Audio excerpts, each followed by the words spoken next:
यह साल आम के लिए एक मुश्किल साल था। अब जैसे फसल बर्दाश्त हो रही है तो हमें जो इक़दामात करने हैं आज हम आपको उनके मुतालिक बताएंगे। अस्सलाम वालेकुम। इस वक्त हम NSF फार्म पर मौजूद हैं। ये जनाब बैरिस्टर वसीम ख़ान बारोज़ई साहब का फार्म है। तो यहाँ पर माशाल्लाह इस वक्त जो फ्रूटिंग है वो बहुत अच्छी है और बड़ी हेल्दी फ्रूटिंग है। और ये बाग जो है बहुत अच्छा है, इसकी मैनेजमेंट बहुत अच्छी है, सारा कुछ जो है बिल्कुल अप टू द मार्क है। और यहाँ पर आज हम गुफ्तगू करने आए हैं, तो वो आइए हम देखने आए हैं कि अब सीज़न जो है ना वो मिड में पहुँच गया पंजाब में।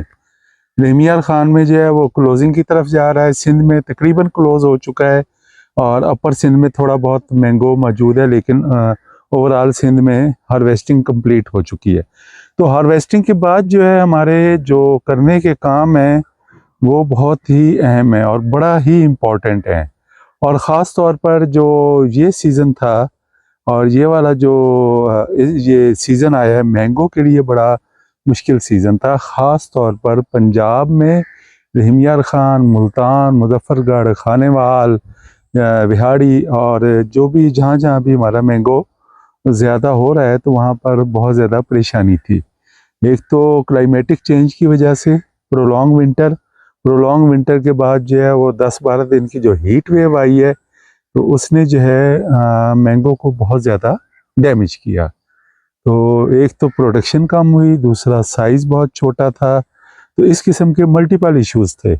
इसके बाद इंसेक्ट पेस्ट का अटैक भी इसमें शामिल रहा। इसके अलावा डिज़ीज़ थी तो उसका अटैक भी वक्फन आता रहा। और आजकल अगर हम देखें तो अभी जो बारिश हो गई है, 1-2 बारिशें हो गई हैं, तो उन बारिशों के बाद जो है वो सबसे ज़्यादा जो ख़तरा होता है वो फ्रूट फ्लाई का होता है। तो फ्रूट फ्लाई के लिए बिल्कुल आप ट्रैप लगाएं। ट्रैप के साथ साथ जो है आप प्रोटीन हाइड्रोलाइसेट और जो दूसरी हमारी ट्राइक्लोरफान है उसको आप ज़रूर जो है वो स्प्रे करें। और अगर बारिश आ गई है तो फिर आपने देखना है कि उस वक्त जो इश्यूज़ आते हैं, तो बारिश के बाद अमूमन जो है नमी बढ़ जाती है और इस बैक्टीरियल ब्लाइट का ख़तरा बढ़ जाता है। तो इस सूरत में हमने ब्रॉड स्पेक्ट्रम फंजीसाइड करनी है।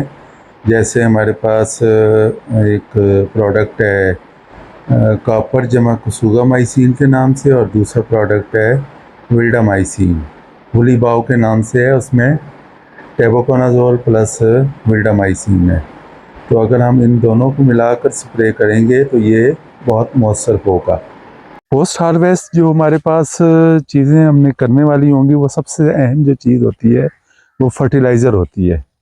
अगर हम अपनी फर्टिलाइज़र को मैनेज कर लें तो हम बहुत सारी जो बाद में आने वाली चीज़ें हैं उनसे हम बच जाएंगे।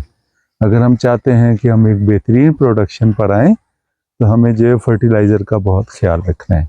सिंध के दोस्तों के लिए तो ये है कि वहाँ पर जो है वो हार्वेस्टिंग मुकम्मल हो चुकी है और वो बिल्कुल अपनी फर्टिलाइज़र को प्लान करें और फर्टिलाइज़र अप्लाई करनी शुरू कर दें। और उसके लिए बेहतरीन एक फार्मूला है हमारा कि आप 3 से 4 किलो जो है वो DAP, 1 kilo potash, 1 kilo urea और इसके साथ जो है वो माइक्रो न्यूट्रिएंट्स अगर चिलेटेड फार्म में है तो उसको जो है वो ज़रूर अप्लाई करें। तो जो फर्टिलाइज़र पोस्ट हार्वेस्ट है वो बहुत इम्पॉर्टेंट होती है और कितनी जल्दी देनी चाहिए तो हम ये हमेशा कहते हैं कि अगर आप सुबह फल तोड़ दें तो शाम को फर्टिलाइज़र दे दें। इसी तरीके से जो पंजाब में है यहाँ पर इस साल थोड़ा सा डिफरेंट होगा क्योंकि लगातार मौसम और क्लाइमेट चेंज की वजह से इस साल फ्रूटिंग भी इफ़ेक्ट हुई है, फ्रूट साइज़ भी इफ़ेक्ट हुआ है और बहुत सारी ऐसी वैरायटीज़ थी जहाँ पर बहुत कम फ्रूट लगा और कुछ दरख्त ऐसे थे जिन पर अच्छा फ्रूट था और काफ़ी दरख्त ऐसे थे जहाँ पर कम फ्रूट था। तो अब हमने यहाँ पे फर्टिलाइज़र जो है वो अक्लमंदी से इस्तेमाल करनी है कि हमने अपने पैसों की भी बचत करनी है और फर्टिलाइज़र भी देनी है। तो सबसे पहले हमने फोकस रखना है अपनी कमर्शियल वैरायटीज़ को। तो कमर्शियल वैरायटीज़ पर हमने कोई कंप्रोमाइज़ नहीं करना उन वैरायटीज़ को हमने पूरी फर्टिलाइज़र देनी है, और वही 3 kilo DAP, 1 kilo potash, 1 kilo urea. या यूरिया को हम पंजाब में स्किप कर दें या आधा किलो भी कर दें तो भी काम चल जाएगा, लेकिन माइक्रो न्यूट्रिएंट्स जो है वो ज़रूर देने हैं आपने। इसी के साथ साथ जो हमारा नॉन कमर्शियल वैरायटीज़ हैं वहाँ पर आप थोड़ा बहुत अपनी बचत भी कर सकते हैं, और वहाँ कम फर्टिलाइज़र से भी आप काम चला सकते हैं। और अगर उनको फर्टिलाइज़र ना दें, जैसे काला चौंसा है, तो वहाँ पर हमने देखा है कि इस साल काला चौंसा जो है उसकी फ्रूटिंग ना होने के बराबर थी। तो वहाँ पर अगर आप बिल्कुल मामूली फर्टिलाइज़र भी दे देंगे तो काम चल जाएगा। तो थैंक यू वेरी मच। खुदा हाफ़िज़।